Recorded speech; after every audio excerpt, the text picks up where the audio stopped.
I prefer transportation here in Cote d'Ivoire compared to the one in Kenya because I just find the matatus in Kenya to be a bit crazy and loud.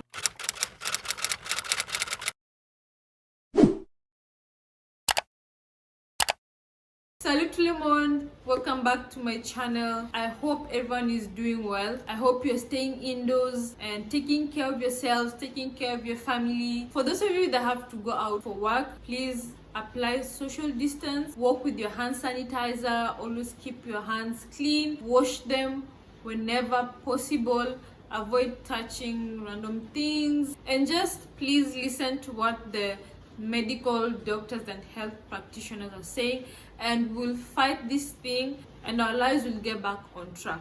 Anyway, I am here to entertain you during this confinement. That's why I have to put up this video. From the title, I'll be talking about the differences between Kenya and Cote d'Ivoire, and I'll be touching mostly also on just Nairobi and Abidjan because these are the two main places that I have lived. I know we think that everyone would know this, but then it's just not general knowledge. So for those of you that don't know, the time difference between Kenya and Cote d'Ivoire is only 3 hours. Kenya is 3 hours ahead of Cote d'Ivoire. I think this is such a good thing because most of the time I get to catch up with my friends and family back home. In Cote d'Ivoire, the driver's seat is on the left and we drive on the right, so you always have to keep on the right. I think this is a similar thing like the US. In Kenya, it's the opposite. The driver's seat is on the right and we always keep left. This can be very confusing because like once you move to either country, you always forget which side is the passenger seat. So I remember like in Cote d'Ivoire, all the time I used to go to the left side thinking that's the passenger side. Then I would have to go all the way around or all the way back and get on the right side. Sometimes you just look like a fool, like it's something stupid, but then it's laughable. This is one of the interesting things that I got to experience about all this. I would say that Ivorian food is more spicy compared to Kenyan food. In Kenya, we don't cook our food with chili. Food is prepared normally and then the chili can be served on the side. But in Abidjan, like a lot of the sauces, most of the sauces, and in many places it has chili, so it makes it hard just to try food, especially if you're not used to it. All the time I always have to ask, does it have pima? If you don't ask, you end up getting served something that is way too spicy. So this is something you need to be careful when you're here and when it comes to the food. Another thing about Ivorian food is that I find it's too oily, which is different from Kenyan food. Like you can find some individuals who like to put a lot of oil in their food. Here in Cote d'Ivoire is a normal thing, and it makes me wonder if someone has done any research for the health of the locals here because they consume way too much oil. I will mainly talk about Nairobi versus Abidjan. Nairobi is a bit chilly. I remember when I was there in August last year, I really could not stand the cold. I wore a jacket from the day I landed at the airport to the day I left. I was always wearing a jacket. When I was in the house, I was always freezing. And then you come to Abidjan and it's the total opposite. It's hot, it's like summer here, and it's just this beach weather, holiday weather, which personally I prefer to the cold weather in Nairobi. In Kenya, we have what we call matatus, and this includes like buses and Nissans, and then we have taxis. We also use motorbikes as a mode of transportation. Here in Abidjan, we have Bakar, Taxi John, also called Woro Woro, and the third is Taxi Rouge, also called Taxi Compteur.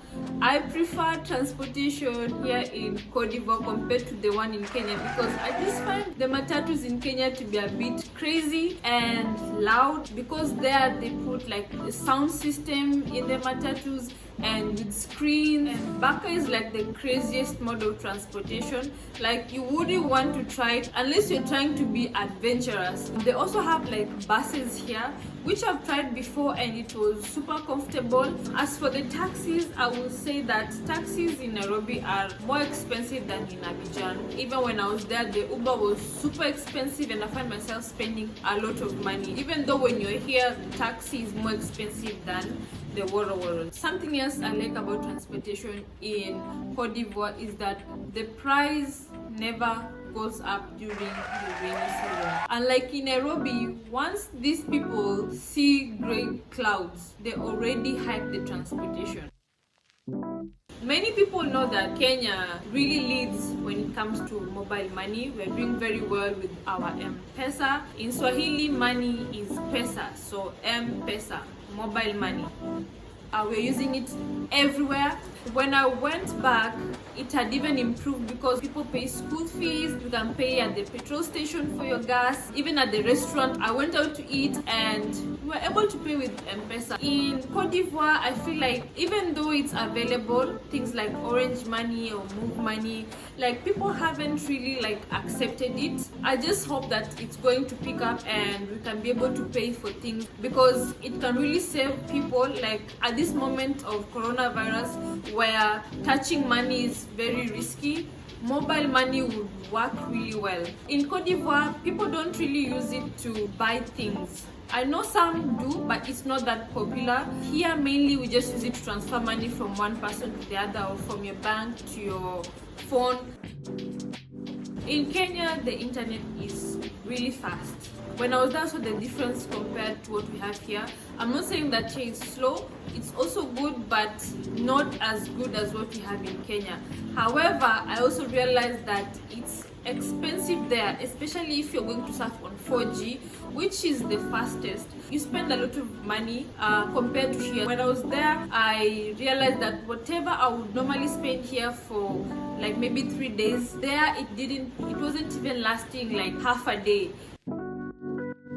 In Nairobi, traffic is crazy. It's so crazy. When I was there last year, I remember we had to leave the house at 11 a.m. most of the time, almost every day when we wanted to go out to run errands, because there was no point of leaving the house in the morning when you get stuck in the traffic for long hours. In Abidjan, the traffic is usually the craziest when maybe there's an accident or the president is passing, something like that. But on normal occasions, even if you thought you were late, you would still get to work on time. At least that's my personal experience. Like, I can never really complain about the traffic in Abidjan. I've talked about this in one of my videos. The electric plug outlets in Cote d'Ivoire, they are round and 2-pinned. Whereas in Kenya, it's like the 3-pin plug. So I think it's the UK version, while here is the France version.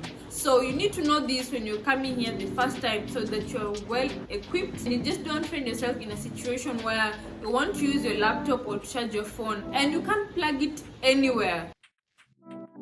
Okay. So this is not something like really bad, but I just found it strange when I came here, and I thought, okay, maybe it's where we live. But then over the past 1 year, I've visited so many apartments and I saw, okay, this is a thing. People here still use the old water heater. You have to switch it on, I think wait a couple of minutes, maybe 20 or 30 for the water to be hot, for someone to shower, and you have to, time it so that maybe the whole family can shower at the same time, so that you don't have to switch it on again. In Kenya, in our bathrooms, when you're going to take a hot water shower, we tend to use the instant hot water shower. In Abidjan, honestly, I have not come across it. I find it very strange that no one has really thought about the idea of bringing instant hot water shower in Abidjan. Maybe that's a good business idea that I need to look into.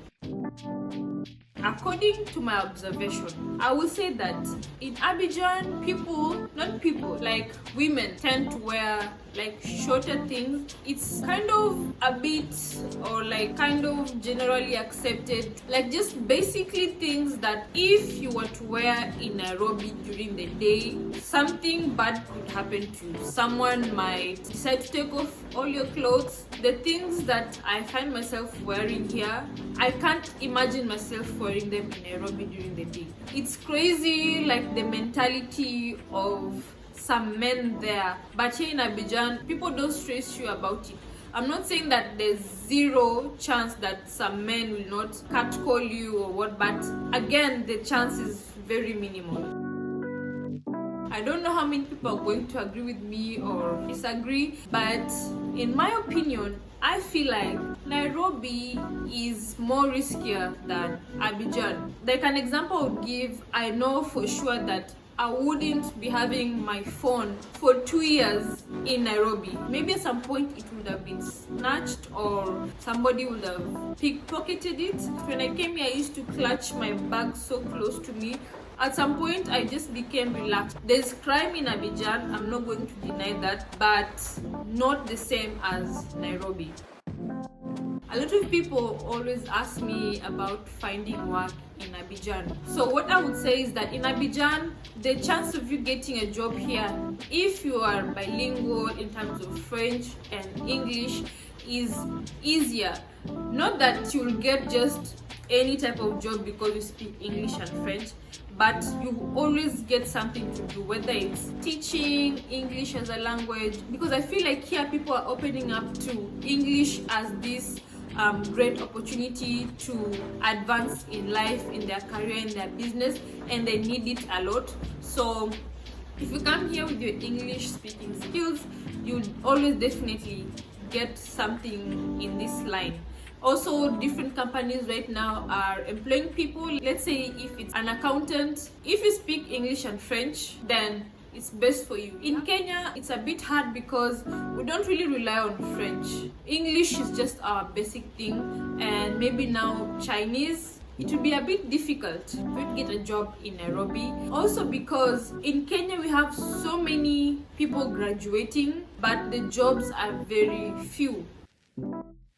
I would say the major thing here is maki. For those of you who don't know what a maki is, it's just an open air restaurant. People tend to chill out or to hang at the maki, just have a drink, watch football, eat poisson braisé, ateke loco, all that. And the other thing people do here is go to the beach. Obviously, we are next to the sea. The beach is very close by.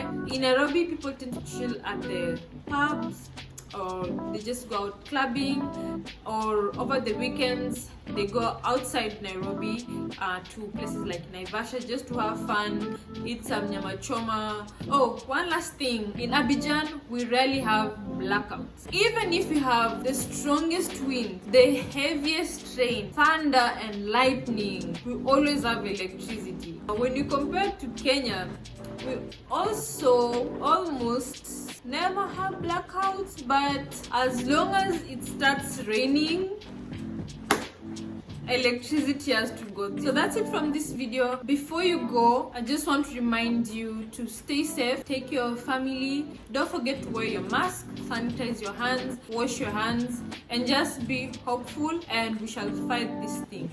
Until my next video, keep checking out this playlist and subscribe to my channel if you haven't. I will see you in my next video.